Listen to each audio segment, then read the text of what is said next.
Hi, I'm Dan Ring and welcome to the 5th tutorial for Nuke's new planar tracker. In this tutorial, I'm going to demonstrate how to correct tracks when they drift. In this shot, I want to track this window here, but I know that the window is difficult to track because of the reflections, motion blur and lens distortion. I'll start tracking and I'll show you what I mean. I'm going to create the planar tracker using the rotor node. I'm going to draw a shape around the window that I want to track, just a rough shape, then right click it and click planar track forward. That will start the track going immediately.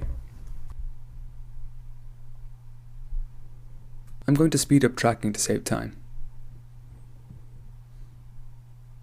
Now it looks like the planar tracker has done a reasonable job, but it's not quite spot on, and we want to fix that.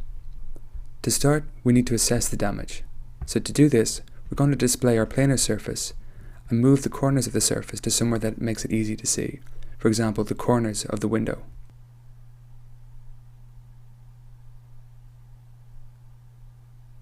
Notice that I'm moving the planar surface on the reference frame. Remember that any changes made to the planar surface on the reference frame ripple throughout the shot.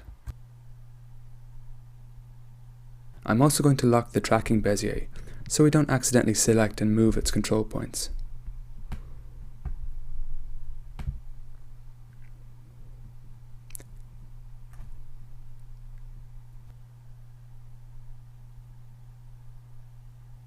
Scrubbing through the timeline, we can see the track is slipping more and more as the track goes on, particularly if you look to the top left or top right hand corners of the planar surface.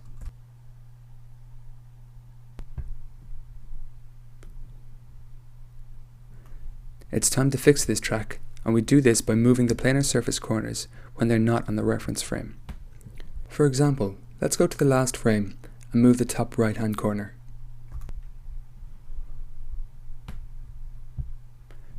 You can see the rotor shape moved with the correction. Internally, each correction keys an offset which allows smooth interpolation of the tracking data. Notice the planar surface changes to a cyan color when it has a keyframe. Now if we scrub back and forward, we should see this corner tracking a bit better.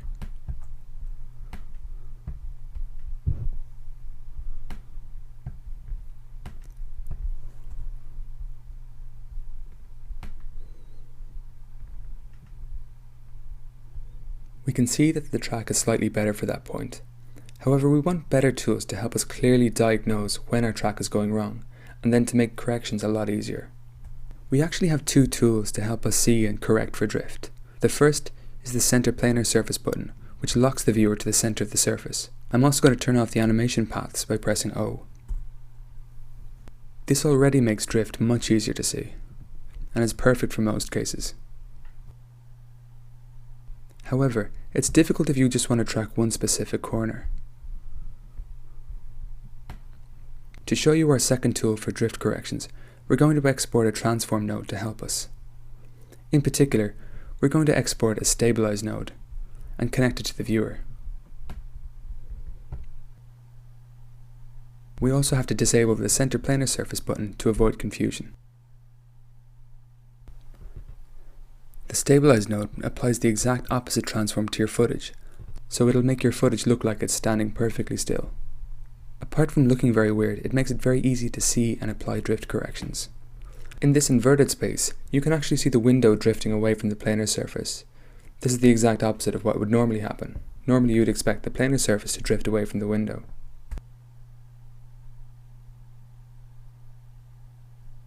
We can also turn on grid lines to help us line up the window frame perfectly. You can see as we make a correction, the stabilize re-snaps the transform back into place. That frame looks pretty good. Let's see how we did. So that's already looking much better.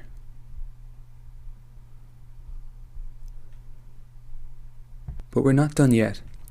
We want to make very certain that our track is good, and not just in those four corners, but in the center of the track as well. Going back to our reference frame, we can move any of the four corners to other positions to help us eyeball when things go wrong.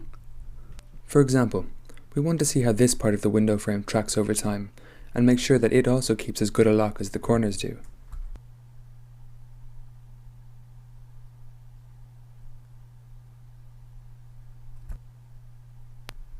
Scrubbing through the timeline, we can see that the track for this point is actually quite good.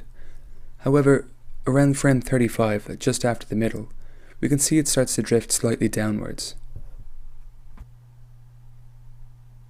We can tweak it in, and it's good to go. If we wanted, we could repeat this process of moving reference frame corners and tweaking them elsewhere as much as we want, each time improving the track.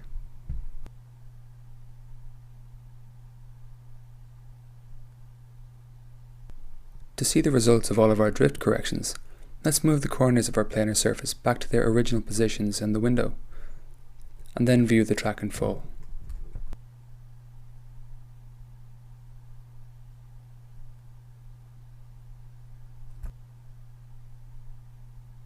We can see this track is sticking a lot tighter than before.